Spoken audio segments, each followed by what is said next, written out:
After 120 years of displacement, the Yurok Tribe of California earned a significant victory: the return of 73 square miles of ancestral territory along the Klamath River.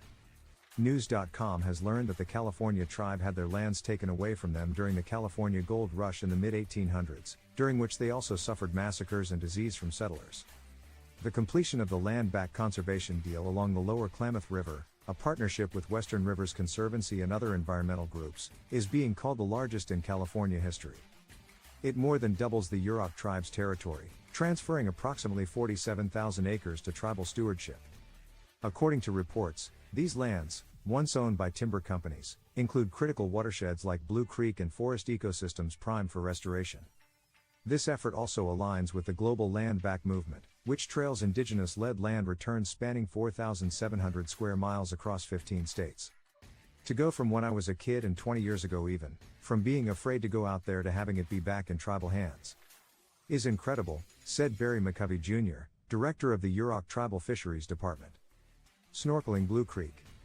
I felt the significance of that place to myself and to our people, and I knew then that we had to do whatever we could to try and get that back, he added. Studies have reportedly found the most biodiverse, healthiest and resilient forests are on protected native lands where indigenous people remain stewards. Currently, there is a mounting recognition that the traditional knowledge of indigenous people is critical to addressing climate change, according to reports.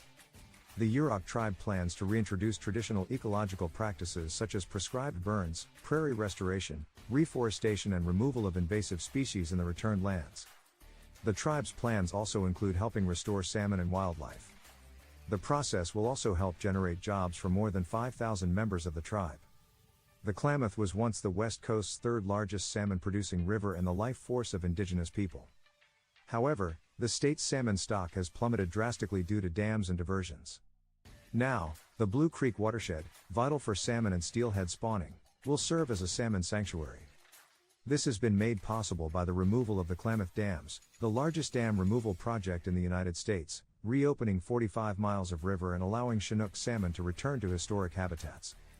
Tribe members know it is going to take decades of work for these lands and waterways to heal. And maybe all that's not going to be done in my lifetime. But that's fine because I'm not doing this for myself, commented McCovey.